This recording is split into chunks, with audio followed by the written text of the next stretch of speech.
If there's a niggling feeling that you need to do something or you need to change a career, look, you've changed careers multiple Definitely a times, couple of right? times. I think once that feeling comes, you need to give it a go. We need to forget about age as a factor altogether. You need to just try.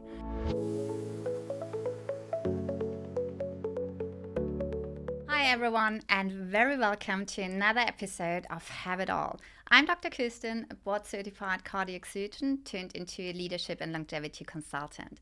And if you're tuning in, you're probably someone chasing the dream, the career, the health, longevity, and maybe have a little bit of fun along the way as well. And so you're perfect in this podcast, and maybe you grab your favorite drink, maybe some non-alc bubbles or maybe a coffee, and tune in today.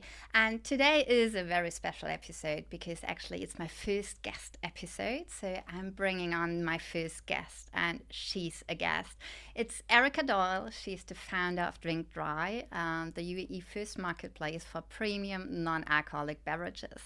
And we'll talk all about longevity, about how courageous it is to take the first step into something new, and obviously about having it all. So, Erika, welcome. I'm so excited to have you on the podcast. Thank you. What a privilege to be your first guest. Thank you for having me. Oh, thank you so much. And maybe we start off with maybe you introduce yourself quickly to our audience. Sure. So my name is Erika Doyle. I'm 36 years old. I'm a mother of three beautiful little girls. I moved to the Middle East, to Dubai specifically, almost 6 years ago. And 4.5 years ago, I started my company called Drink Dry. Like you rightfully mentioned, we are UAE's first and only non-alcoholic drinks marketplace. So we have a really beautiful presence where we supply directly to the end consumer through our e-commerce, but we also have a whole wholesale side to our business as well. So, when people go to supermarkets or hotels and restaurants, that's also our little fingers over there. So we supply wholesale as well. And that's perfect. And I think when we look at the big picture, like non-alcoholic beverages still are actually great on the rise, because I just returned from South Africa and I was so surprised seeing one of my favorite wineries actually now having a non-alcoholic wine, and my favorite cider, Savannah, had non-alcoholic now as well. And it's brilliant as well. I wanted to try it. I didn't find it. I saw the advertisement, but I couldn't try. So if you have it, I definitely order it. Savannah 0.0 is absolutely brilliant. I highly, highly recommend it. We don't have it yet in the Middle East, but I have tried it. It's absolutely brilliant. Okay, looking forward to that because I haven't found it yet. But what do you think, or what inspired you? Because you were definitely a bit ahead of the curve of that trend now. So what inspired you by that time to make the jump into the non-alcoholic beverages? Look, I think I was probably, first of all, I was ahead of the curve, even as a consumer. So I gave up alcohol almost 10 years ago. And, everything what we do through Drink Dry, we don't necessarily advocate abstinence. We advocate choice. So if somebody's a moderator, good for them. If somebody is a drinker that every now and again chooses not to, if they're a drinker and maybe just looking into non-alc, good for them. If they're choosing to give up alcohol for a length of time, good for them. Whatever it is their choice, we advocate choice. So my personal choice is I gave up alcohol 10 years ago for family planning reasons. And I would say I was definitely ahead of curve then as a consumer even. It wasn't widely available. So at that point, I lived in the UK. The drinks were not available to purchase in supermarkets or restaurants or hotels. You really had to look online, find these founders. They were selling directly through their websites. But it was there, like the category was already emerging. And I'm super, super proud to know that some of the biggest global brands that they have now sold to some global drinks companies, I was probably one of their very first few customers where they were still batching it with some like makeshift labels on the bottles, made in their mum's garage or kitchen or somewhere, So I think that's what kind of like started it. And I think When I moved to the UAE 6 years ago, initially I whinged and moaned a lot. And I think my husband just got sick of it because all I was saying is, I cannot believe that there's nothing here. You know, you're going to an amazing restaurant, you're spending a lot of money on great food, great atmosphere, great location, great experience. And I would be drinking water, and it would be really disappointing for multiple reasons. You know, I work really hard, I have disposable income, and I want to treat myself, and I wasn't able to do that. So it went from, as a consumer, I was frustrated when I came here, and I just really felt there's a market for that. You know, and I think it all starts from knowledge, because knowledge is key. And I say that in a context of non-alcoholic, because once you learn, at whatever age you are, you know, once you learn that sugar is not great for you, therefore sugary soft drinks are not great for you. Once you learn the side effects of alcohol and why alcohol isn't fantastic for you, then that's knowledge. You can't stop learning from that, right? And that's when you start looking for alternatives to it. And that's when non-alcoholic drinks come in. They, on the whole, look, I've got a couple of drinks here. You've got one of our sparkling wines here, 7 calories per 100 ml. 7 calories. For us ladies, that's perfect. 7, right? That's like, okay, after a hard day of work, And you want to treat yourself, and then it only has 7 calories. exactly, because Perfect. alcohol is removed, therefore Yeah. sugar is removed. You have Corona Zero here, 56 calories per bottle. It's got no nasty things for you. It has no side effects. So it comes from knowledge where you can't unlearn what you know, and you start looking for alternatives. And do you think, because you're speaking of choice, and I think that's exactly what it is, and what I advocate for longevity as well. It's not all about, okay, you have to have the kale juice and you have to have the 5 a.m. workout. It's more about the small choices you make every day. Correct.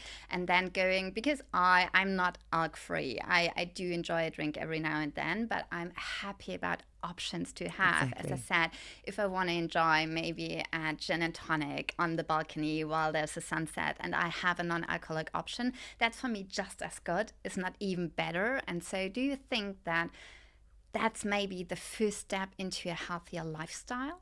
I do, and I think it's small choices in everything that we do.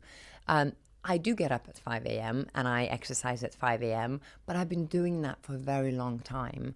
It didn't start that way. You know, it started with waking up and taking my dogs for a long walk consciously. And then I got into a habit of waking up at 5 a.m. and therefore I now take my dogs and I do a workout afterwards, you know? So you start small, and it's exactly the same with non-alcoholic drinks. I think there is no illusion that alcohol is going anywhere. It is not. You know, yes, globally alcohol sales are in decline for multiple reasons, and non-alcoholic drink sales are increasing at a rate that drinks industry hasn't seen for a very, very long time. And it's incredibly exciting, and it's incredibly trendy, and it's going mainstream. But that doesn't mean that alcohol is going anywhere. So having choice and making those small choices is absolutely the first step into your healthy lifestyle. One thing leads to another, right? If you go out on a Tuesday evening with your friends and you just, as you are, you know, sitting down for dinner, you, in your head, you made a choice. You know what? Tonight I'm going to have alcohol-free sparkling wine just because I've got a busy week tomorrow, a busy day tomorrow. I'm just going to have, you know, I was going to maybe have a couple of glasses of Prosecco, but I'm going to have non-alcoholic sparkling wine. And then you wake up early tomorrow morning and you feel better for the choice that you made. And then you go, well, actually, I might just exercise today. And actually, I might just eat a little bit better.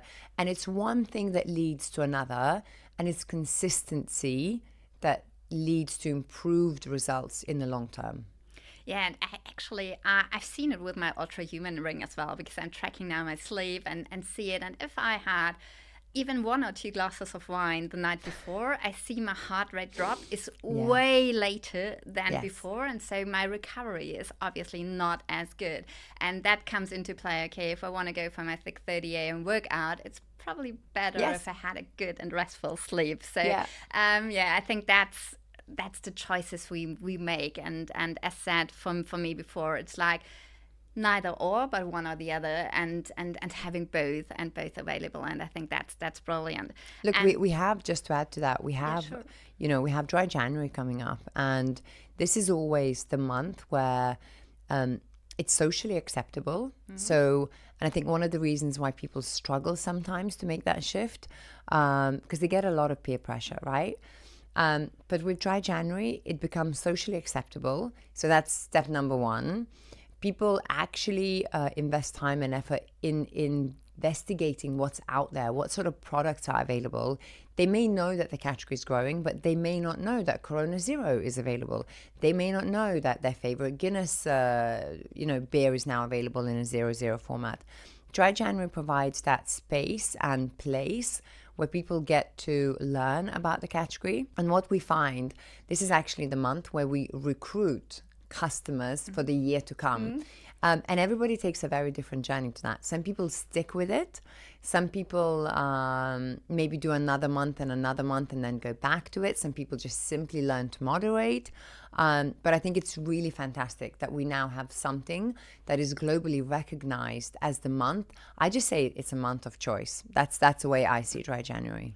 No, and totally. And because about the social acceptance, because I experienced it firsthand, because my mother couldn't drink alcohol because she had an illness that prevented that. Right. And it was always because she was always uncomfortable, like standing around with her water in her hand and not the bubbles. Yeah. And because everyone assumed that she's an alcoholic or a dry alcoholic, and that was not the case, because that was when someone was like, no, I'm not drinking, everyone was like, oh yeah, there's something wrong. And I think with the Dry January and with the choices and with the industry growing, that's socially much more accepted now than it was probably 40 years ago. And people's reasons for not drinking are so vast. I remember one of the reasons I gave up alcohol was for family planning reasons and because I couldn't get pregnant. So we were going through multiple kind of medical checkups, and I was advised not to drink, and we were trying to change our lifestyle, and at the beginning people say, why are you not drinking? I would be okay to share and say, oh, we're going, like, I'm trying to get pregnant, but after a little while, it got a bit tense in the family, and I didn't want to talk about it anymore. It became a topic that I didn't want to discuss with people openly in the crowd. It became a bit too personal, a bit too sensitive. And when people would say, why are you not drinking? For a little while, they'd say, oh, I'm on antibiotics, or I'm driving, or, and it can be really personal. And I think people should really be mindful in terms of not to ask people why they're not doing it. The same with cigarettes. If somebody is not smoking, we're not going to them and say, why you don't smoke? Why you don't? Why not? It just doesn't happen. I think alcohol is the only thing that I can think of that people still have that innate permission that they give themselves to ask another person why they're not drinking. No, totally right, and I totally agree, and that's why I think, your company, it's probably more like a business, it's more like a movement, is perfect, and Thank you. And like paves the way, much more. But maybe when we go back to when you first started a company, so because like thinking of starting a business or thinking or having an idea and actually doing it and taking the leap into it, so what was your, okay, I'm doing it now moment? What was my doing it now moment? I think I was just frustrated, and that frustration grew so big that it was I either do something about it or I continue moaning about it. I don't like moaning and complaining, so I had to do something about it. The timing I chose, I remember the day that I incorporated the company was 25th of February, 2020. Okay. And then I think 2 weeks later, the borders shut down, COVID started. At that moment in time, I thought I couldn't have chosen my timing worse. But in hindsight, it was the best thing I could have done. And I'll tell you why, 2 reasons. Number one, the brands that we wanted to bring into the region and wanted to work with, some of them maybe at that point back in 2019 did not prioritize export markets because they had so much going on in their own markets and they didn't have the resource, the energy, just the desire to look outside. And all of a sudden their home markets shut down, right? So everybody was looking elsewhere. They were looking for opportunities. And all of a sudden we became a priority, which is fantastic. Number two, I think 2020 provided a space for e-commerce ecosystem in Dubai to really grow and refine and become what it is today. So, 2019, when I was looking for fulfillment centers, last mile delivery companies, payment gateways, I mean, it was all stacked against the vendor. It was all, the choice was not there, the pricing wasn't there. It just didn't feel like e-commerce was a priority. Like last mile delivery partners were offering you 2-day delivery window, and you're like, this is 20, like it doesn't work. And then because everybody was stuck at home, it provided the environment for e-commerce to really boom. So in hindsight, it was the best thing I could have done. There was a lot of anxiety around it, and there was a lot of apprehension around it, and there was a lot of naivety. I think, like with anything, in life, when you get married, right, you don't know how difficult at times it's going to get, but you do it anyway, and then you just learn and you get through it. When you have children, you don't know how difficult it will get at times, but you do it anyway, right? So I think it's the same with the business. And it's a good thing that you don't know. If we knew all the challenges that comes in running a business, nobody would ever probably start it. But because you don't know, because you are ever so slightly naive, you go ahead with it and you start it, and then you learn as you go, and there's no harm in doing that. And I think the fear bit is a lot where a lot of people and a lot of my clients can relate to. The fear of failing, the fear of, oh, it's not going to work, the fear of people, what do people think about me, or what do my environment think about me, the fear of giving up financial security maybe if I have a paid job. So what would you tell people that they are on the brink about, okay, should I take the leap or shouldn't I? What would you advise them? I think, look, we have to be realistic, My situation was different. I was a stay-at-home mom, and I was starting something. So I wasn't giving up a job. And I think it's sometimes when I listen to other people who started the business say, go for it, take a leap. Absolutely. But you have to evaluate your situation. If you are the breadwinner in the family with the mortgage and 3 children, you have to evaluate, what your responsibilities are and how that's going to affect your lifestyle, how it's going to affect your relationships. Because starting a business is difficult enough in itself. You really want to make sure that the rest of it around you is as stable as possible. So maybe there's something that you can do that isn't giving up one thing completely to start the other one, If you do have the financial flexibility to take that leap and say, you know what, I don't have any dependence on me. I've got enough savings for 6 to 9 months or 12 months. I'm going to try and see what happens, right? Absolutely do it. Then my advice is do it. But evaluate. Each one of us know our priorities and we know what we can do without really harming others around us. So I think it sometimes feels to me insincere and irresponsible when people who have done it just blindly advise people to just take that leap. I think we have to evaluate our own circumstances. One of the things that I have learned is try and enjoy the journey itself. In my head, I think where I am today with the business 4.5 years ago is having people. So we are a team of 17 people. We have successfully achieved launching the B2C channel, successfully supplying supermarkets, successfully being in hotels and restaurants. I mean, we still have a lot to scale, but we have laid the foundations. If there was one thing that I would advise people and really try is enjoy the journey, not just try to get to that end process as quickly as you can, because I feel like I missed out on some key wins and I didn't celebrate them enough, So if I was advising myself 4 years ago, I would just say when things get tough, absolutely, stay in that moment, learn from that. But when things are really great, enjoy the success and enjoy the process as you go. And to your point about failings, I really don't know where that comes from, because nothing is failure in life. You get married, you get divorced. That's not a failure. You take a job, you leave the job. That's not a failure. It's all part of learning process. There have been so many learnings throughout the journey of Drink Dry that I've learned, the team members have learned. I would never dream of calling it a failure because It's not. We haven't failed. We're still here. Like we've achieved in 4.5 years' time to where we are today. So why would any of the steps would be seen as failure? So if you just get rid of that mentality and you get rid of that vocabulary even in your day to day, you don't see anything as failure. You have to see it as growth and lessons learned. Learnings. Yeah. Absolutely. You can't be naive and just keep on repeating the same mistakes time and time again. Absolutely not. But it's not failure. It's just lessons that you're learning as you go.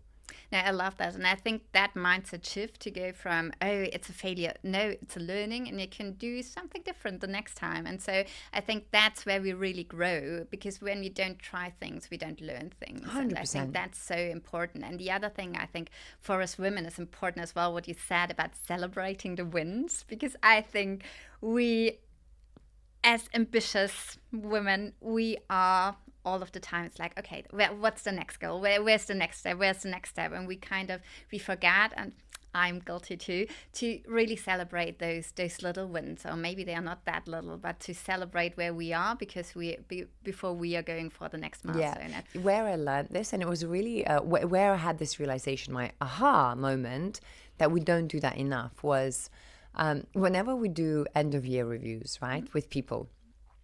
Salespeople come with kind of like notes, and this is what I've done and this is what I've achieved.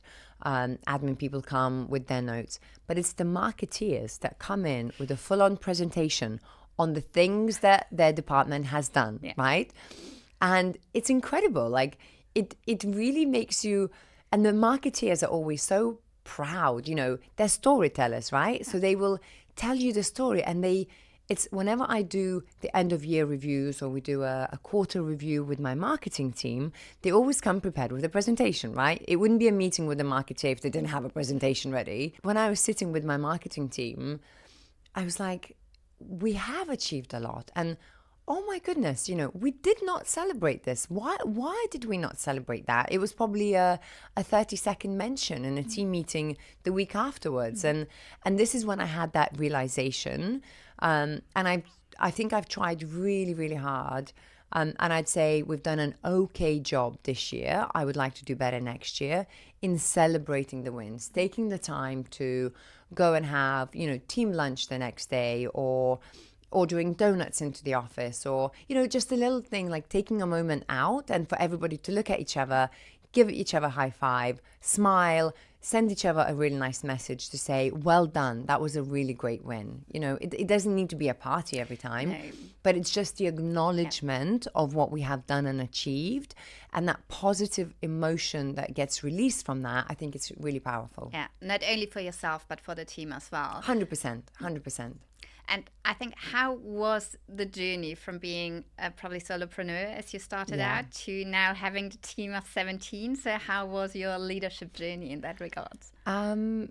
It's been a learning for sure. And, I think truthfully speaking, for the first, I would say 12 months for sure, even though I hired 2 people, they were such self-starters. I see that entrepreneurial spirit in them anyway. There was zero management of them. Like we were just doing it all together. So I didn't even have to question. They believed in my vision, they took my vision, and they ran with it themselves, right? So it kind of was like having equals in the team. So I don't think I even thought about management or leadership in the first good 12 to 15 months of my journey. It's when we started hiring more and more people that I realized we need to align on our vision, because the more people, the more opinions, the more ideas, and you need to keep on aligning people. My leadership style has evolved as we grew from 2 people to 3 to 5 to 10 to 17. I'm not a micromanager. I genuinely believe that my role and my responsibility within the business is that of a facilitator and enabler. It is my role to be there for the team, to solve any friction points that they have in their role. And sometimes it could be because we are a startup business, simple lack of process, that we just don't have a process. Therefore, they're spending way more time on a simple task or a simple monthly task than they should do. And it is my role to facilitate a process that they can then follow. It is my role to enable them to do their job better, whether that's by giving them better training, whether that's aligning them better with the team, whatever that might be. This is the way I see my role. I think my role has evolved from the doing part to advising and overlooking and kind of like approving more than anything. But it wasn't like that at the beginning. As a founder, you have to be the jack of all trades. Like you have to know how to do the admin part. You have to know how to do the sales. You have to know how to do the product, the website, the wholesale present. I mean, the whole thing. You have to know how to do it. And it's been a really beautiful journey. I'll give you an example. Trying to be the marketing manager of my company in the first 15 months. I mean, I had no idea what I was doing. So I was making up as I went along. It was better than nothing, but it wasn't great. So when we got to the point where we were hiring a marketing manager and then having her start and to see the changes and she made in the first month was mind-blowing. It was really incredible, I never, ever, ever shy away from hiring smarter people than I am. Because I need their expertise. If somebody's been a marketeer for 12, 15, 20 years, this is why I'm bringing them in, that they are able to structure our marketing in a way that will benefit the business, and I think that's been incredible. I think that's the smart way to do it, like really hire, and that makes a great leader as well, to hire people that are smarter than you, because otherwise it probably takes your time, but you can do it yourself. So you need, in order to grow, you need people that can do stuff better than you, at least in some kind. I think it comes down to ego. Totally. It does. Yeah. And I think one of the I've never had a big ego. I don't know whether that's a women thing. I never had, at school, at university, in my first job, I always happily took feedback. I seek out feedback. I want to get better. I want to learn. And I always believe at leaving your ego at the door wherever you go to. So I think because of that, it wasn't a challenge for me. I never felt threatened by anybody I hired. I never felt, even in the interviews, I would say, you know what? I don't know about this. You tell me more about this. I'm intrigued by this. And I think it's if you are a founder and you maybe ask yourself, look in the mirror and say, do I have an ego? Do a bit of work on that before you start hiring people, because then the whole micromanagement comes into play, which is not healthy for any business if you're trying to grow. So have a bit of a conversation with yourself before you start hiring people, and maybe learn to put your ego somewhere to the side. Yeah, totally. I think that's the most important thing. And leave your ego at the door. I do CrossFit. That's something you tell everyone at first. Leave the ego at the door. I love it because it's applicable to other everything points in life as well. So that's so cool. So the podcast is called Have It All, and I'm an advocate for having it all, whatever that means to you, because it's different for everyone. So I'm really curious to know what having it all means to you. I think having it all to me means doing the things that I want to do and being successful in the things that I place value in. And it changes. Having it all when I was 16 looked a certain way. Having it all when I was 18, 20, 21 looked completely different. I'm 36 years old now. Having it all to me now looks completely different. So, it's being successful in a way, right? And you set out metrics for success. What does that look like? What does success look like to me? If I wanted to be a ballerina, live in New York City, and have a lot of expensive handbags by the time I'm 36, then I'm not successful, because I'm not a ballerina. I live in Dubai. I have 3 children, and I have a business. So I wouldn't be successful. But if my metrics of success is to have 3 children, to have a great marriage, to do the things I want to do, then I'm successful. But I think to having it all, there's in my opinion, on what I see in society, there's a misplacement of value there and what it means. And often there's a misalignment between having it all and doing it all. I'm not a great believer in doing it all because I think that's where burnout comes in, that's where depression comes in, that's where loss of joy for life comes in. Do I believe that I have it all? Yeah, and I say that humbly. Like, I genuinely believe that I have it all because I've created it for myself. Give you an example. I was away for 10 days for a conference, and that was really difficult because I didn't see my children. But then I came back yesterday, and today I've taken a day off, and I want to spend a bit of time with them. I'll pick them up from school. We're going to go and have some ice cream. I'm having it all, but that comes with implementing a really strong support network. Whether that's support network at work, that that your colleagues, your team members, your boss understands your position and your situation, and they will support you. So you have your support network at work. Whether that's having support network at home, I have 3 children and a full-time job. I need help at home in simple things, whether it's my laundry or cooking or I need help. And I happily and unashamedly put that support network in place. As the business has grown, I've hired a personal assistant because I couldn't manage all the admin that was coming my way, just simple life admin. And then I was finding it that the mental load that was coming from being a mother to 3, a wife, a daughter, a friend, was becoming too much for me, and I stopped enjoying being those things. I was doing those things, I was scheduling appointments for my children instead of spending time with them. So I do believe it's possible to having it all, but I think you have to be realistic in what that looks like to you and how you achieve it. I think in 2024, as women and men, we are much smarter. We have learned from previous generations, and we don't have to be martyrs. We don't have to do it all to have it all. And I think that's so important. And I love that having it all doesn't equal doing it all, because I think that's the key point in having it all. That you really think about, okay, what are the things that I need to do and only I can do it, and what are things I can get help to, like, I don't know, giving the laundry away, or having maybe just a virtual PA for a couple of hours a week. It doesn't have to be some full-time employees, but what can I outsource in order to have it all? And I think that's so important as well, to really implement that. And what are your strategies because obviously you have different roles, and it's really stressful, and kind of everyone tries to grab a piece of their role of Erika. Yeah. So what do you do to stay probably resilient and not be overwhelmed by that and stay Erika?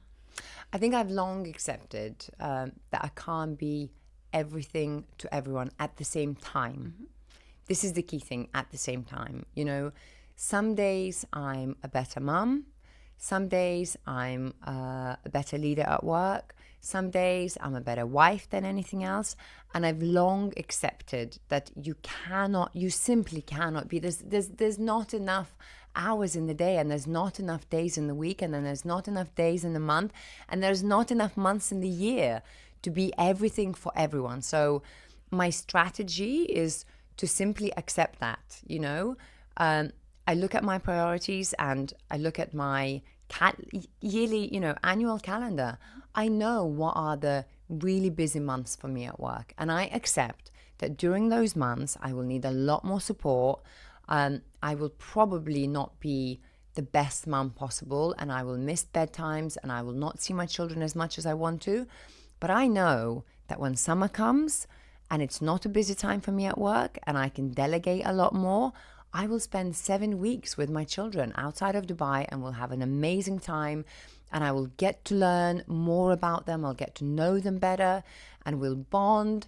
And, so it's just accepting that things are different, and they move. And your role as a mother shifts as your kids grow up. Your role as a wife also sometimes changes, because there are changes in your partner's life as well. They may be going through something at work. They need more support from you. Sometimes they are the ones supporting you. So just accepting that you cannot be everything to everyone at the same time. Love that. So before we wrap up, I want to maybe pull a couple of learnings for our listeners out of you as well. So if you think about someone who's on the brink of taking a leap or switching something in their life or in their career, so what would you say to them about how to have it all? Oh, good question. I always feel like there's responsibility. Like I carry responsibility in giving that advice if anybody's listening. But look, I think if there's a niggling feeling that you need to do something or you need to change a career, look, you've changed careers multiple Definitely times, a couple right? of times.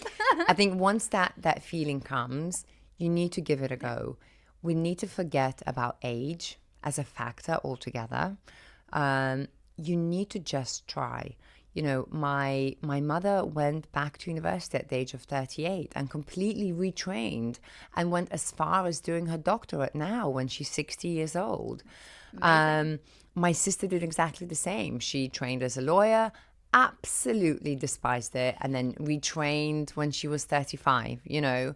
All of us, if you have that niggling feeling to do something, it's there for a reason. It's there for a reason. So give it a go, give it a try, evaluate your situation, how far you can go, how many dependents you have, you know, and be realistic with that.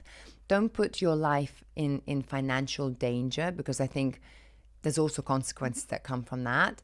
But just give it a try, and don't see anything as a failure, or it's just a learning. And COVID was, how many amazing stories came out of COVID where people had a job, they had a role, they had amazing careers, and it was just a time where they let that niggly feeling say, you know what, I'm going to do something.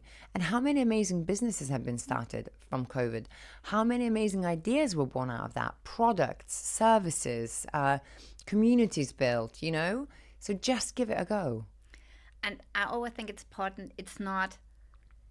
There's no way back, so it's just a way and a path, and we think, okay, it's not for me, then you can always come back. It's not a one-way street. It's not like you have to go and be that if you want that. So you can go 100%. back, or you can take a different route. So that's 100%, something you 100%. can always do. It's nothing is set in stone. Agree. Yeah. For my listeners this week, if you think about something and maybe just this week take a small step towards that big goal you may be having.